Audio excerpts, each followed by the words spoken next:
in. Is this where the damn drumming and the music kicks in? Yeah.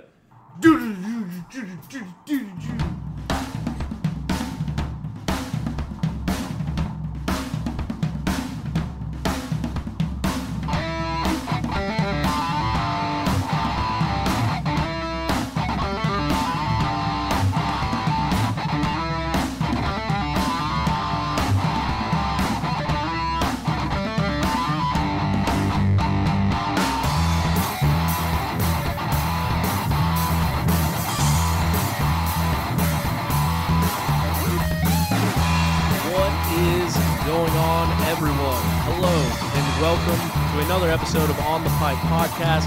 I'm your host, as always, Tyler Shepardson, and today is Monday, May the 16th, 2022, and you are joining me just in the nick of time for this week's OTP's Weekend Review. However, this time it will be without Stu. If you have seen anything on the internet, then you know the major storyline coming out of the weekend is that the off-road world was dealt another huge blow, adding one and a half more riders to the injury list. And it just so happened that both of the riders went down in test number 2 at the National Enduro in Missouri yesterday. So before we get anything going and get anything started, I want to say please keep Stu Baylor and Ben Kelley in your thoughts and prayers. I know we always try to send out the T's and P's to all of these riders. A lot of injuries have happened this year. It is a scary season that is getting made even scarier, but I do want to say, reached out to both of these riders. What a heavy feeling. I don't know what the correlation is. I don't have any answers. I don't have any of that, but the coincidence of all these injuries stacking up this year and now another couple huge ones and huge blows to the off-road community, the fans, the riders, the class, everyone as a whole, as 2 more riders deal with some very significant injuries. So part of tonight's show is, obviously, like we do every week, we're going to talk about all the racing that happened, all the racing that went down over the weekend. We'll provide you with some results and what is going on throughout the off-road world, but we're also going to provide you updates on both of the injured riders over the past weekend. I know that there has been a lot of speculation, a lot of misinformation, a lot of people guessing at what happened. So one of the biggest things is we do want to go ahead and update you. Stu has put out a public update kind of detailing his injuries and everything that happened. I have personally reached out to Ben Kelley, so I will give you an update directly from Ben Kelley to let you know exactly what happened, exactly what he's going through, and that way we can stop dealing with a bunch of random comments of people that don't really know what is going on or what is happening. So we will have updates directly from them, but yeah. This is a tough one. I mean, you think about Ben Kelley and everything that he has going for him and the season that he is putting together, and it's kind of the opposite side of the spectrum as the other rider that was injured, Stu Baylor. Obviously, if you guys all listen to the show, then you know that Stu joins me quite regularly as a co-host of the show to kind of talk about racing, talk about his race, talk about the off-road world in general, what's going on. And as everyone knows, at round 1, he broke his neck, fought a battle to get back from that, raced the second round of the National Enduro Series, ended up with a top 5 there, and then as we heard from Stu last week, he was coming into this weekend racing for a win, and he did just that in the first test. He laid down the fastest time, and then he ended up having another very gnarly crash that was in that second test. Ended up breaking his orbital and his jawbone from what he said on his Instagram story. So Stu, like I said, he's a guy that comes on the show. He gives us his time and in order to hear from his point of view and his side of things and kind of go over that as well. And then we saw this road back. We heard from him every week. We knew what it take to get back. And then this happens, his second race back. So super bummed for Stu on that, but also looking at Ben Kelley. Ben Kelley was one race from GNCC history. Think of how long, how prestigious the GNCC series has been going on. Ben Kelley was one race away from history. Obviously, the most consecutive wins is what he was going for. He tied the record with 6. This very next race, he could have made it 7 and made his spot in the history books as the first and only person to win 7 races in a row. Unfortunately, Ben Kelley was injured over the weekend, and a lot of people are saying, oh, there goes his season. He was putting together this epic season. There it goes. His season's done.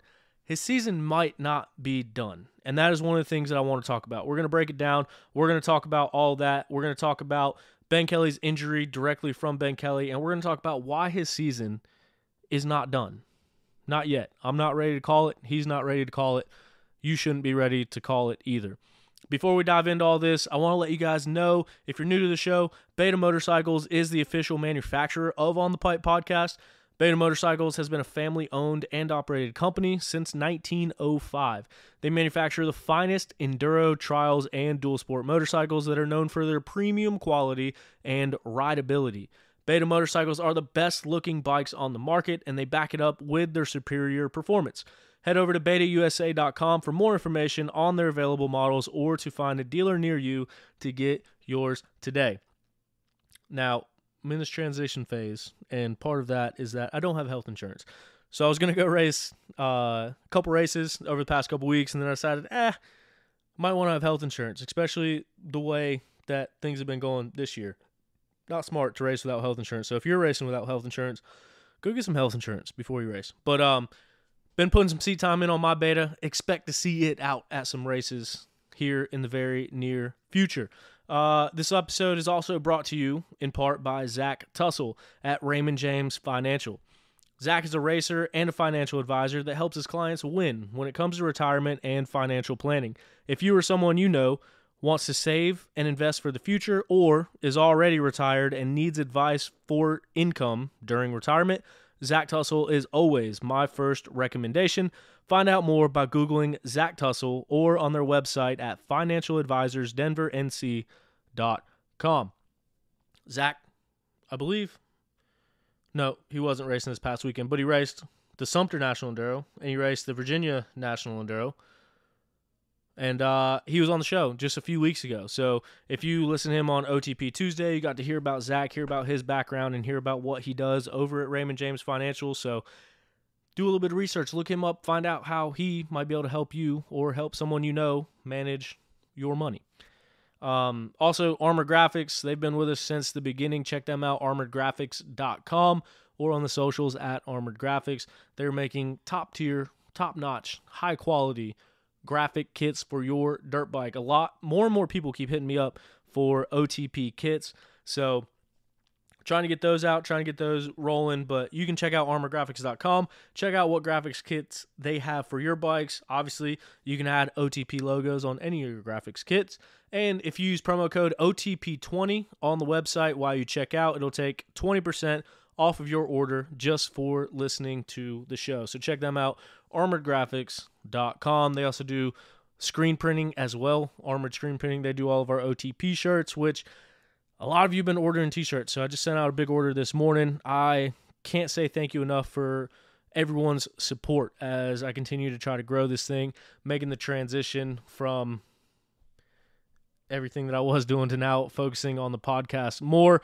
Got some things in the work. It is still very much in the middle of Up to Something season. I do want to let you know I should be able to announce that next week. So it's definitely not going to be ready to announce by tomorrow for OTP Tuesday, but I hope by next week I will be able to fill you guys in on what I have been up to. I think you're going to be pretty excited, and I can't wait to tell you about it. And I'm glad that I just remembered that because I did not have that written down on my list of things to talk about. But it is something very important, and hopefully 1 week from today, we'll be able to let you know just what we're up to. Until then, thank you guys so much for your support. I cannot thank you enough. Without you, this would not be possible, and I appreciate you getting through the janky days of OTP, and it's been 4.5 years of janky days, but we're about to step it up. We're about to go for broke. We're about to go for gold, and I couldn't do it without your support. So thank you all for running OTP stickers, running OTP graphics, supporting the people that support the show, Beta Motorcycles, Zach Tussle, Armored Graphics, and looking forward to seeing this next chapter and what we can turn it into. Got the studio at the house almost fully built, so we'll be switching to video here soon. You're still always going to be able to get the audio, so wherever you're listening to this at, you'll still be able to always get that.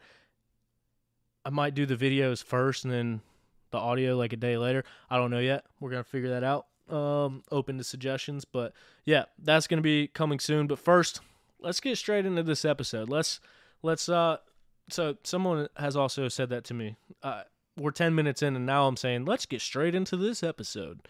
You know what I mean. We're going to talk about results, and then we'll talk about NEPG or National Enduro a little bit more once we get to it. But starting things off, taking the overall win at the National Enduro in Missouri, put on by the Missouri Mudders. It was Ryder Lafferty. Ryder Lafferty went into this race with the co-points lead. He is now the sole person in possession of that points lead as he grabs his second win on the year. Grant Baylor in that second place position, and Josh Toth will round out the podium in that third place spot. So these three guys, regular podium contenders, but it was Ryder Lafferty getting the best of them, getting the win once again here at round number 3, I do believe it is, with Grant Baylor in second and Josh Toth in third. As we look to our Pro 2 National Enduro class, Ben Nelko furthers his points lead, puts more of a gap in that number 1 spot that he currently holds on to. He grabs another win on the season, and I couldn't be more stoked for Ben. He's been riding really well at all the series and looking to put it all together as he rides his way to another Pro 2 victory with some gold wheels. We made a little bit of a deal going into it that if he won on the gold wheels, then we're going to have to see him broken out at a GNCC. So this weekend, hopefully, that old Steel City Men's Clinic Honda will have some gold wheels on it as Ben goes to hunt down a podium at a GNCC. In the second place position, riding his bike up to the podium with no boots on, and rightfully so. I fully support his reason for not wearing boots to the podium. It was Jonathan Johnson, Beta factory rider. So we just talked all about Beta. There's Betas getting put on podiums all over the place. Jonathan Johnson was the pilot of a factory Beta in the number 2 spot in the Pro 2 class this past weekend. And then his little brother, Brody Johnson, rounds out the Pro 2 podium in the third place position. So both Johnson brothers on the podium, but Ben Nelko getting the best of them this time as he grabs the win. Looking at our women's class, it was a tight race that came down to the wire heading into the final test of the day. Only 3 seconds separated Rachel Archer and Mackenzie Tricker, but Rachel Archer was able to get the best of it and leave with the women's elite women's pro class victory. Mackenzie Tricker, from what I read, got caught up in some lappers, lost some time. She ends up in second place on the weekend. She is the 2-time reigning and defending National Enduro champion. And Brooke Cosner rounds out the top 3 women's elite riders. So Rachel Archer grabbing that win, Mackenzie Tricker in second, and Brooke Cosner in third. And as always, a shout out to the top amateur on the day, Trevor Maley, taking home top amateur honors as well as the AA victory at, I think it's the Lead Belt National Enduro, but yeah. So moving along from that, we're going to move up north for some wicked fun racing. This was the race I was supposed to be at. I had plans to be there, but as I kind of alluded to last week, I unfortunately had to miss Ironman and also missed the race this past weekend. I was down in Florida visiting family, so a little bit of a family emergency, but back up here now and ready to go to the Penton this weekend. But the race that I was planning to attend and that I would like to attend in the future was a Jday up north. So taking home the win, they actually did 2 rounds this weekend. It was a doubleheader, so I believe it was round 2 on Saturday and round 3 on Sunday is what it was. So Chris Canning on Saturday gets the overall victory. They do 2 motos, so Chris Canning grabs the overall victory ahead of Zach Osborne. Maybe you heard of him, an OTP alumni. It was a fun conversation we got to have with Zach a few weeks ago. Hopefully we can talk to him again sometime this season and hear more about it, but he went up and raced at Jday as well. and grabs second place position overall. And on Saturday, grabbing third place overall on the day, it was Simon Johnson on that Trail Jesters ride. So cool to see him up there on that pro podium. And we move to our women's class at the Jdays. Corey Steed went down there and decided to run. Corey's been on a little bit of a hot streak here at the GNCCs. She goes down to Jday and grabs the overall win down there, and also races the 250A class and ends up in second place for that overall. So that's ripping. Second place, 250A, first place in the women's pro class. And taking home second place in that women's pro class on day number 1 and day number 2, actually, is somewhat of a Unadilla local and a Jday local, a rider that has been coming into her own in that women's pro class and pushing the lines and getting better each week. Jocelyn Barnes goes up there and takes second place on day number 1 and, spoiler alert, day number 2 as well. But on day number 1, Savannah Kipp will be your third and final podium women's pro rider. And then as we move to day number 2, as we mentioned, it was a doubleheader. Chris Canning takes the win once again, so he wins both days in the overall.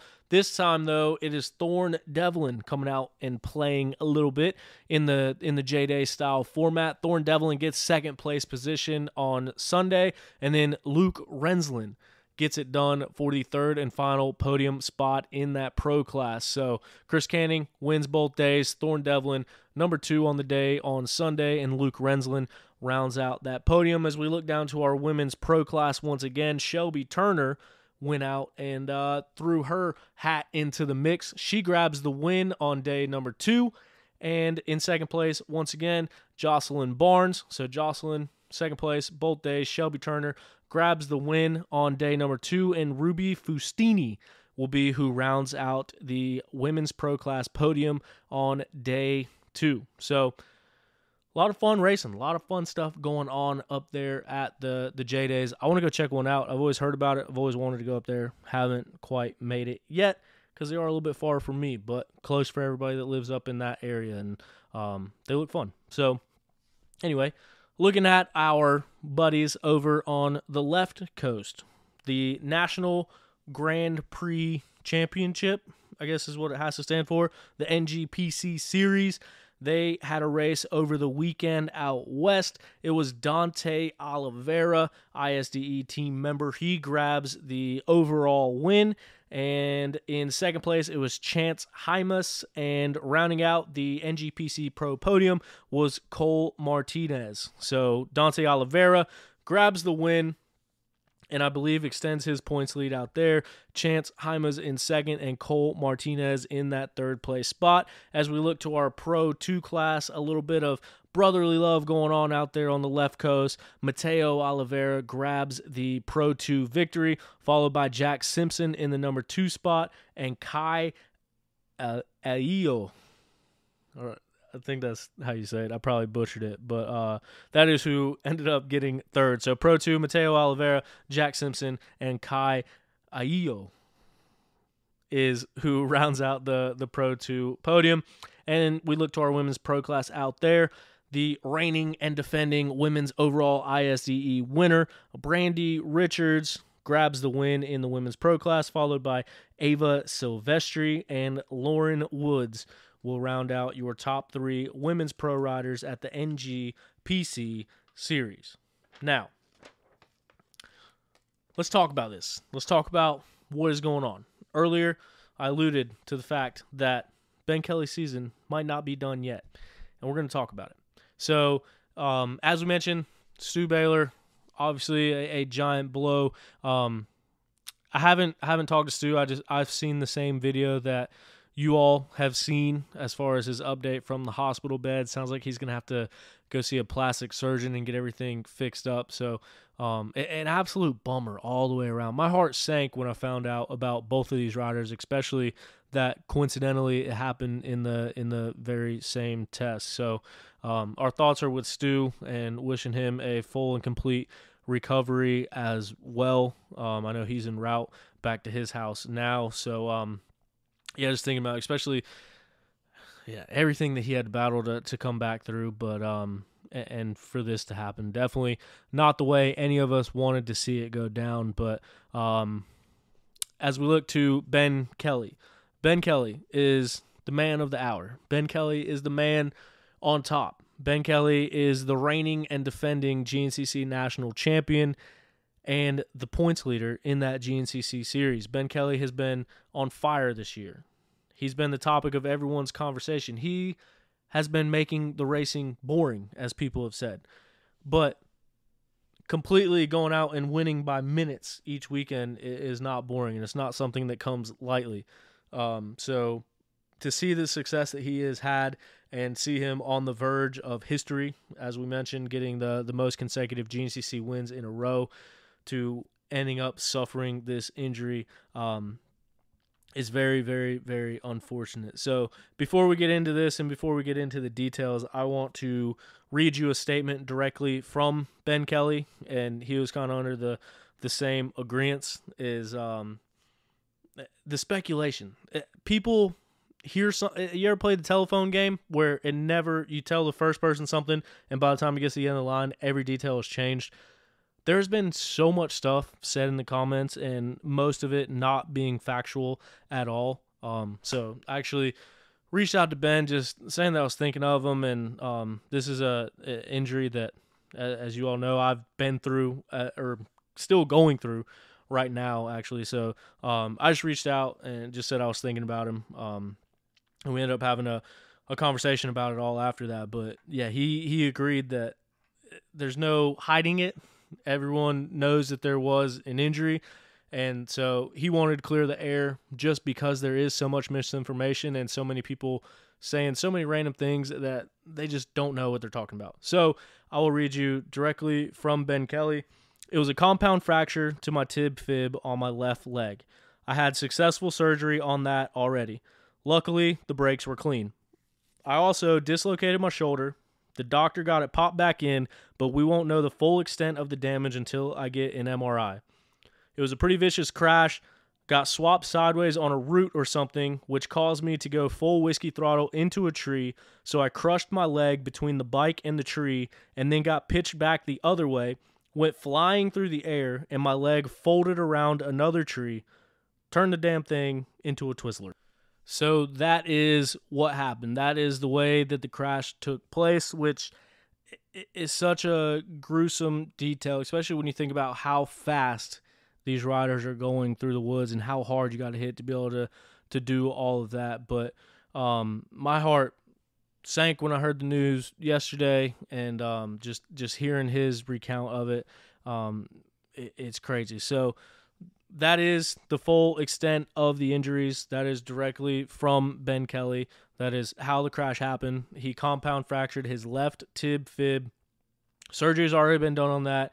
As you mentioned, a dislocated shoulder, which that is going to be the biggest thing, is hearing what happens from that. Shoulders and knees are very silly joints. They are very stupid joints.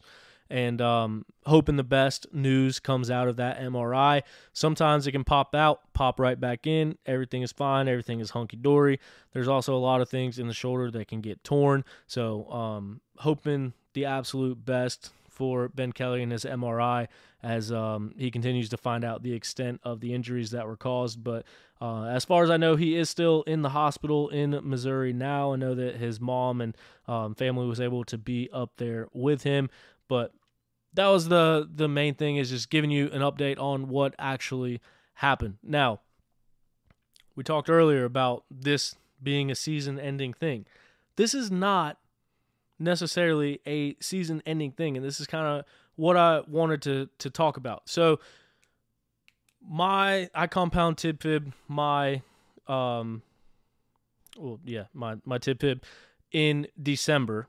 And it has now been 22 weeks since I did mine. So I have a little bit of a timeline to go off of. It's fully healed at 12 weeks. I got the okay to do everything at 12 weeks. It did not feel fully okay at 12 weeks. It does not feel fully okay at 22 weeks, but it is healed. And the doctor told me I can do anything I wanted, and it would take just as much pressure to break the fibula as it would my good one. So although there is some pain, there is some discomfort, I was able to get back to normal activity. I was able to do normal things just with a little bit more pain, but you just kind of got to push through it.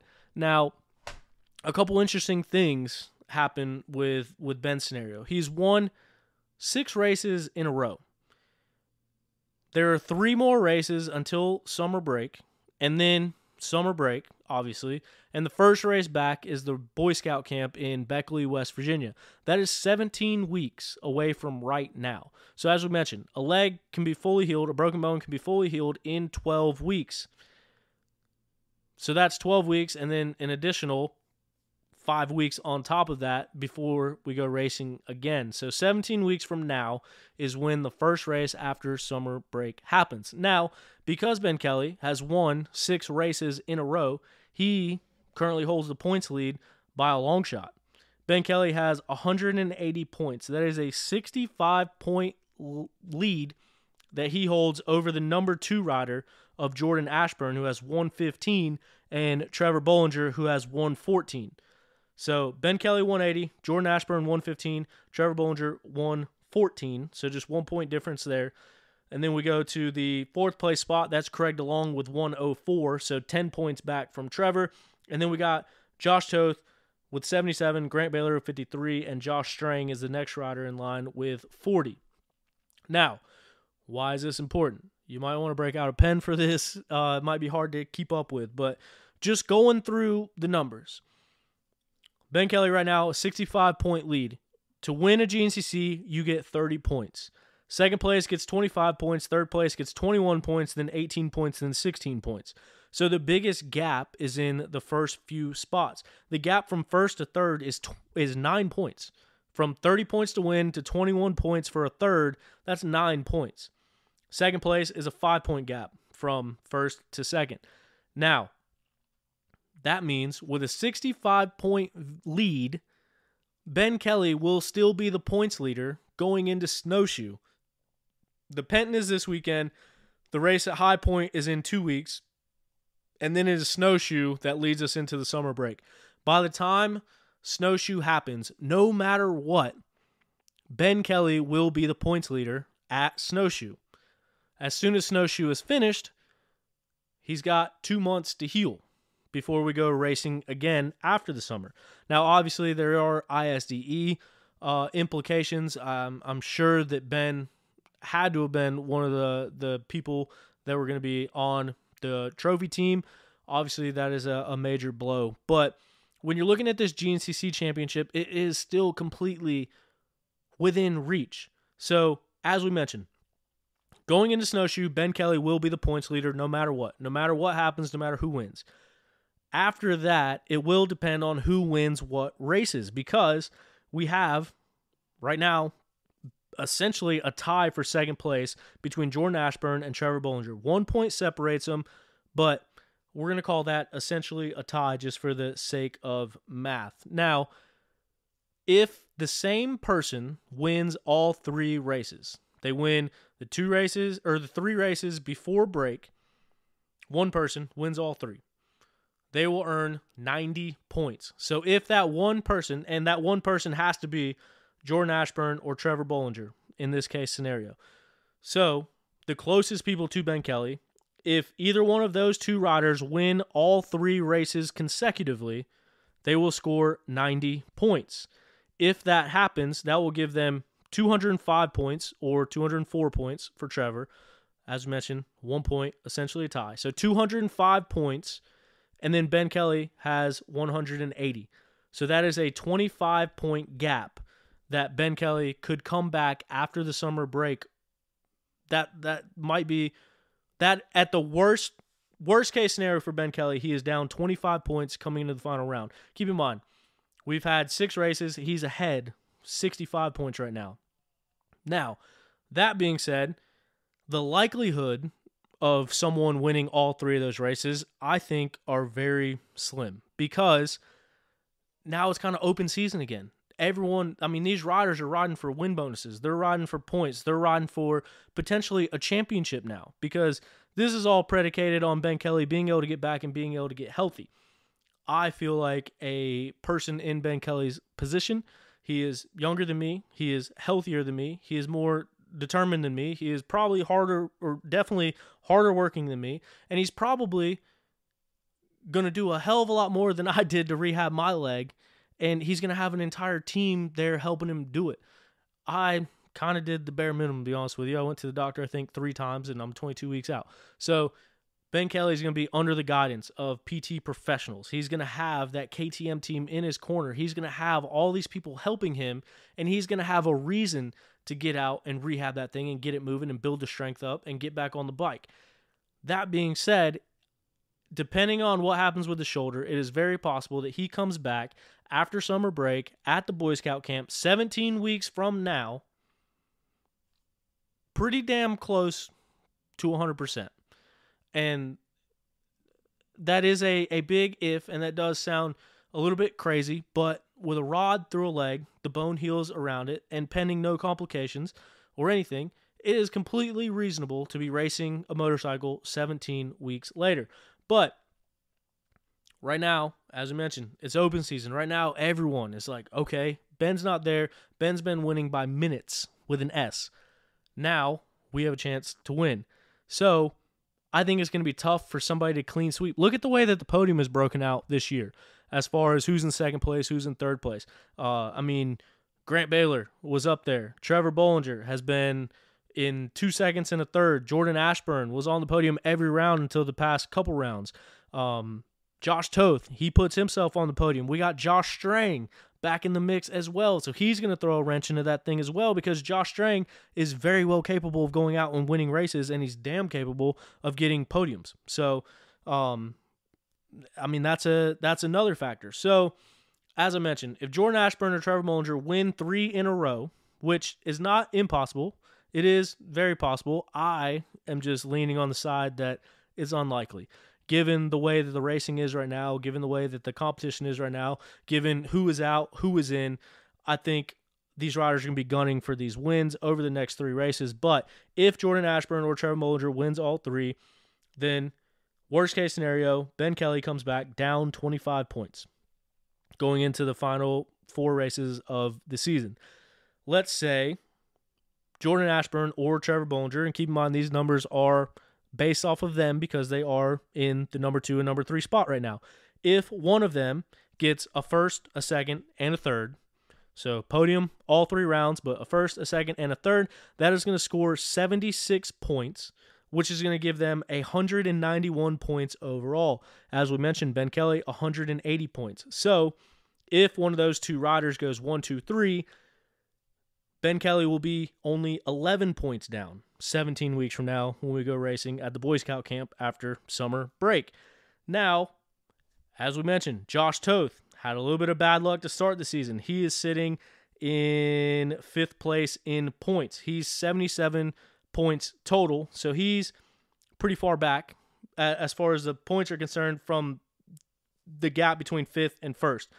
Josh Toth can go out and win races. Josh Strang missed 4 races due to a broken arm. He is now back. Josh Strang can go out and win races. Let's say that Josh Toth and Josh Strang go out and get 1, 2 at the next 3 races. That means at best, Jordan Ashburn and Trevor Bollinger would go 3, 3, 3. If that happened, and Jordan Ashburn and or Trevor Bollinger go 3, 3, 3, that will score 63 points. Or 62 points if Bollinger is the one that does it. And that equals 178 points. That would mean in 17 weeks when we go back racing at the Boy Scout camp, Ben Kelley would still be the points leader. That's why I'm saying this championship, this season is not over. And a lot of people are claiming it dead in its tracks. That is not the case. And if I'm Ben Kelley sitting in a hospital bed right now, I'm crunching these numbers and I'm doing this math in my head and realizing, hey, this can still happen. These championship dreams are very much still alive. Once again, all of this is predicated on the shoulder coming back clear. And even if it's not clear and it needs surgery, that becomes a whole other situation because shoulders are stupid. I had rotator cuff and labrum surgery on my shoulder as well. Shoulders are stupid. Shoulders a little bit longer to come back from. You can't push it as much. When you have a broken leg, when you have a rod through your leg, yeah, you could probably ride before it's fully healed, and you can have a titanium rod in there that's going to hold it in place.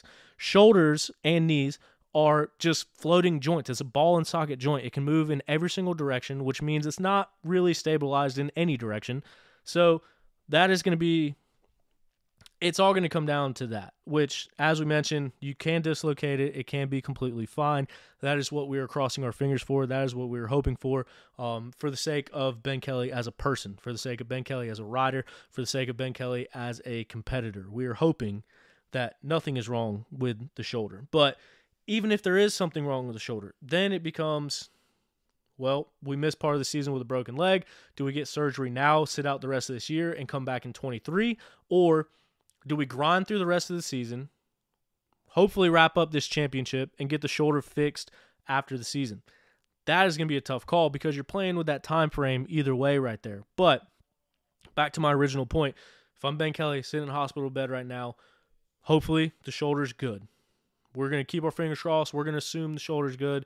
Not going to know about the shoulder until it gets an MRI. But just as I mentioned, it is not an unreasonable thought that Jordan Ashburn and or Trevor Bollinger goes 3-3-3 on these next 3 races. And any one of these guys can get up there. As mentioned, Toth can get up there. Grant Baylor can get up there. Ricky Russell is coming back into his own. He's starting to feel the flow again. He's starting to become Ricky Russell again. And, oh, hey, by the way, Ricky Russell's only win is at Snowshoe. So Ricky Russell could go out there and win. There is a number of things that can happen that could cause Jordan Ashburn or Trevor Bollinger to go 3-3-3 over these next 3 races. And if they do that, Ben Kelley is still your points leader at the summer break after sitting out 3 complete races. This season is not over.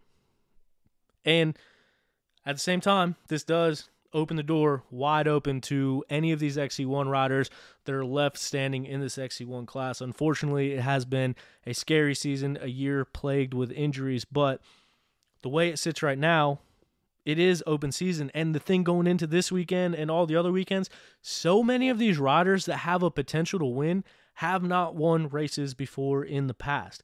This is going to be such an exciting series to watch, these 3 races going into this, because it came to the point where everyone sees what Ben's doing. He wins 6 races in a row, not only wins, dominates. And it's tough to say, and it's tough to hear if you're one of the guys that your paycheck depends on your results versus Ben Kelley. But at the end of the day, you got to call it how you see it. Ben Kelley has dominated the season up until this point. Now, all these other riders have the opportunity to go out there and win.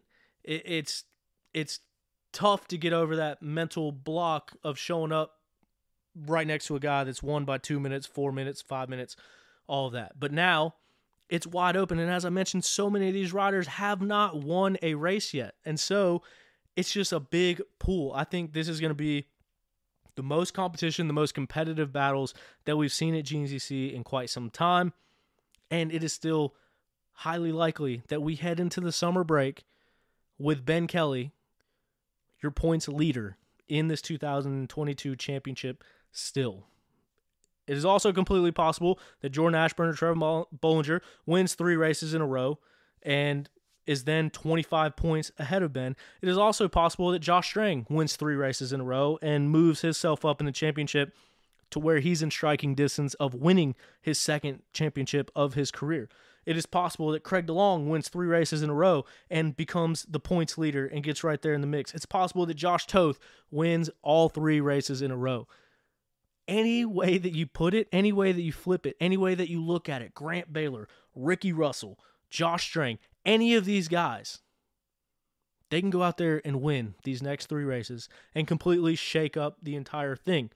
Caleb Russell, he is another guy that we've talked about. Caleb Russell, according to the numbers, crunching it, looking back, from the best of my knowledge, don't take this to the bank, don't treat it as the gospel, but to the best of my knowledge, Caleb Russell has 99 career podiums.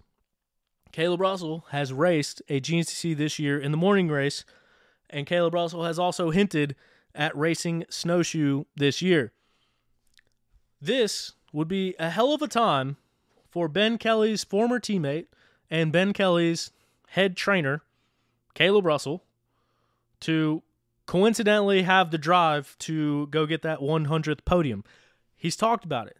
He's mentioned racing snowshoe. If he races the 3 hour, and gets in the mix and gets that 100th podium, first of all, his career now has 100 career GNCC podiums.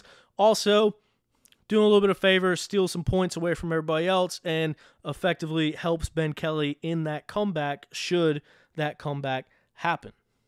So there's a lot to unload here. I could go on and on for days. There is a lot of implications on the line. There's a lot that can happen, and there is a lot that is about to unfold right in front of our eyes. But I do want to say, could you name anything cooler that has ever happened in this sport than a rider? First of all the adversity that Ben went through last year and with the championship and the way that things ended up and the way it came down to the wire and the way that he won the championship, got it done when it mattered, and grabbed that championship. And now he comes in to defend it. And his first year defending it, he comes out and goes 6 for 6, dominates 6 straight races, and then snaps his leg in half. And oh, hey, by the way, in the same season, you snap your leg in half, you come back and still win the championship. Dude, that's something that if I watched a movie, that's like a Lifetime movie, first of all. But if I watch a movie and that happens, it's like one of those things that you say is too unrealistic. Like, that can't happen. Okay, all right, Hollywood, writing in this perfect script. That is exactly what Ben Kelley has the potential to do right now. So the moment everyone starts counting his season out and done is the moment I start screaming from the treetops. It's not done. It can still happen. I'm not saying it's easy. I'm not saying that it can be done without a lot of effort. There is a mountain in front of Ben that he is going to have to climb to get back and hopefully be racing in 17 weeks. And if he does make it back and he is racing in 17 weeks and he is down 25 points or he is down 11 points or he is down 2 points, whatever the case may be, you still got to go out there and win those races. You still got to go out there and earn the back half of that championship. But all I'm saying is that it is not out of the realm of possibility for this to become a reality, that the points leader snaps his leg in half, comes back in the same season, and wraps up the championship. That is a storyline that I think is unheard of. It's definitely unheard of in every other sport. But it could be the reality. It could be the way that this thing shakes up. Or if Ben Kelley does not come back or something is wrong with the shoulder and he decides to go ahead and get that addressed now while he's already off the bike and missing time, well, then we're going to be looking at the third champion in the past 9 years, in the past decade. So either way, this GNCC season just changed a lot, or it could turn out that it didn't change at all. So it's definitely going to be one to watch. There is a field of hungry competitors that are going to be vying for this championship now, but this thing is far from over. It's far from putting bets in. It's far from being a lock. This thing is up in the air. So, yeah. Wishing all of the best for Stu Baylor. Obviously, giving him his time, giving him his space. That is another injury. Stu had to come to terms with everything that happened with the neck injury, which you all have heard him speak about each week. But now to get this blow on top of everything, this just has to really hurt deep, I would imagine. My heart sank. Like, my stomach dropped when I found out that he crashed as well, especially just knowing firsthand everything he went through, everything that he pushed through, everything that he had to work through, everything that he did to get back to this point, and then for it to end like this. I feel for him. Hopefully, as the weeks go by and things begin to unfold, he will join us once again, and we'll get an update from him and kind of hear his thoughts on what's going on as far as his injuries are concerned and as far as the rest of the XC1 battle is concerned going into this. But definitely no pressure on that at all. I'm not going to make any promises or any guarantees. Stu is a guy that's always in the limelight. Stu is a guy that thrives in that limelight. And I'm by no means speaking for Stu, but I know if I was Stu, this would be a time where I don't think I would want to talk to anybody. So completely understand and respect his privacy during this time. Thinking about him, thinking about his family, thinking about his child, and wishing all the best for him. Back-to-back very serious injuries, and also there's no telling. You got to think, if you hit your face hard enough to snap your face and your jaw bones while you have a broken neck, my first thought is it seems like that could have aggravated the neck injury as well. Once again, speaking completely from speculation, I don't know this to be the case or anything, but that's something to keep an eye on as well. No doubt it takes a hard impact to do all of that stuff when you're already riding with a broken neck. Just hoping that everything is all right with him, hoping that he's able to make a full and speedy recovery, especially being down and out for that amount of time and then finally getting back to riding, doing what you love, doing what you know, to just be put back off the bike for a period of time. Can't imagine what Stu is going through by any stretch of the imagination, but my thoughts are with him through this time, and then also with Ben Kelley as well. I can't imagine the thoughts that he had as he was sitting out there in the woods waiting for that to happen, or waiting to get out of the woods, knowing what happened, looking down at your leg, knowing that it's broken. It was a compound fracture, so imagine there was blood going out everywhere. You just saw it wrap around a tree. I don't mean to get gruesome, but this is the reality of the sport, and it kind of goes back into the risk versus reward needs to be seriously looked at and seriously adjusted as far as what these riders are making and earning for putting their lives on the line. And this is just another example of how quickly reality can bite in this sport. Ben did also mention that he was in the woods for upwards of 2 hours, and then he ended up getting helicoptered to the nearest hospital. So that's a long time to sit in pain and to sit and hear what's going on. I got lucky, and when I hit the deer and snapped my leg in half, I didn't actually crash the motorcycle, and I actually rode down to a gas station, and I might have been there for 45 minutes, and that was all I could bear. So I can't imagine 2 hours trying to wait and see what was going on. And, oh, hey, by the way, it's right in a time where you're at the peak of your career. You're one race away from the history books. You're well on your way to defending and earning your second straight championships. So there's a lot on the line and a lot that this affects as far as these riders. And you look at it, and a lot of these teams and a lot of these riders, you have to race 2 series. I don't think Ben would say that his focus is at National Enduros. He has to race a second series. I think all the KTM Husky Gas people have to race 2 series.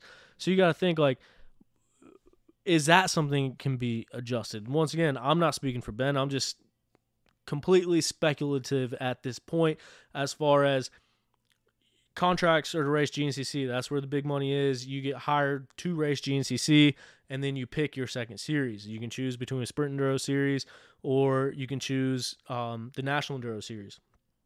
So is this something to where if you're not really focused on that second series, that's not really where you want to make your legacy at? Is that an option to race 1 series, to put all your focus on 1 series and not risk an injury or getting hurt at this second series? And I mean, it's good to have the bikes out there, and obviously you have to have these national series. Otherwise, these big rigs don't have a reason to drive across the country and tote these bikes around if you're only racing 13 times a year. So I understand it from the factory standpoint as well, of having to have that second series to get your sponsors out there, to get your riders out there, to earn more money for the riders, earn more money for the sponsors. I get that, but it's a bummer to see a guy at the highest of highs and now faced with this mountain in front of him. And it's not just Ben, it's Thad Duvall and the injury he's going through. It's Johnny Gerard, the injury he's going through. It's Josh Strang and the injury he just went through. It's Stu Baylor with his first injury, now coming back to this injury. It's all these riders, and it sucks to see how many injuries have been happening. It sucks when someone is down and out.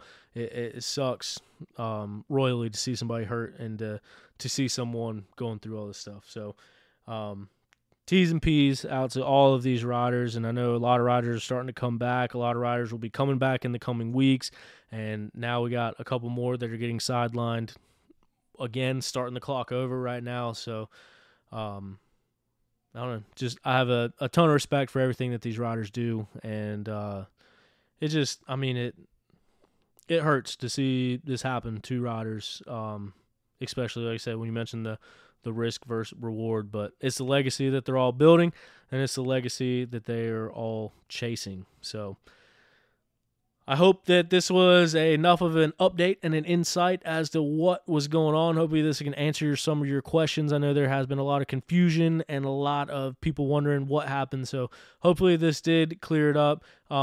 Big thanks to Ben and Stu for updating everybody and keeping everybody in the loop. Hope they have not only speedy recoveries, but full and complete recoveries. I think that's an important part of it as well. Congratulations to Ryder Lafferty. Spoke with Ryder a little bit as well. I know he's stoked to be in the position that he is in. I am stoked to see him in that position based off of everything that happened to him over the past year from his last team. Kind of leaving him high and dry, and him having to be forced to change teams at the very end of the season to where Coastal steps up, gives him that support. He finishes out the season strong. He comes back this year running very strong. I think he's sitting in third place in points at the GNCCs. A GNCC win, a couple GNCC podiums. Now we got 2 National Enduro overall wins. I couldn't be more excited for Ryder Lafferty and for his situation and everything that he is doing now to kind of prove his worth and prove that was a good idea for a team to stick by him, a team to listen to him, a team to give him the benefit of the doubt, and a team to let him prove himself, because that might have been lacked where he was at before. He gets this opportunity, and he is making the most of it and not looking back. So super pumped on Ryder Lafferty. He was on the show just a few weeks ago. If you didn't hear that interview, go back and listen to it. Very cool guy to talk to. Very level-headed, down-to-earth guy. Pumped for Ryder. Pumped for Ben Nelko. Ben Nelko making the switch from motocross to everything that he is doing in off-road. It is really starting to click for him now. He's got a great team and a great program that is also helping him with that. He's got some other people behind the scenes helping him out with some stuff behind the scenes as far as fitness and training. I don't know how public that wants to get either, but Ben Nelko is making the most of his opportunity as well, switching from motocross and now being the points leader and winning races in the tight, slow series, if you will. Not slow, but you know what I mean, tight, not wide open for the most part. But, yeah, so awesome rides by Ryder Lafferty, Ben Nelko, also the Johnson brothers, both getting on the podium as well. Rachel Archer coming out, trying her hand at some National Enduro stuff, clicking off some wins there. A lot of good racing going on, but this weekend it is the John Penton GNCC up in Ohio. I will be there. I'll be there with some t-shirts. I'll be there with some stickers. If you see me and want a shirt, I'll have them for you. If you want some stickers, they are free. Just flag me down, and I'll be more than happy to give you a sticker. Check out betausa.com, Beta Motorcycles. Check out armorgraphics.com, and check out some more information on Zach Tussle. Thank you to everyone that supports the show. Be a friend, tell a friend if you enjoyed this show or you learned something from it. Let somebody else know. Let them know about OTP. It came up in the GNCC Facebook the other day about GNCC podcast. I was overwhelmed by how many people tagged and shouted out OTP. So the listeners are growing. It's absolutely insane how many people listen to these shows. I couldn't be any more thankful, couldn't be any more grateful, and I could not be any more excited to see each and every single one of you at the race this weekend and tomorrow for OTP Tuesday. Thanks everybody for listening. We will talk to you later. Good night.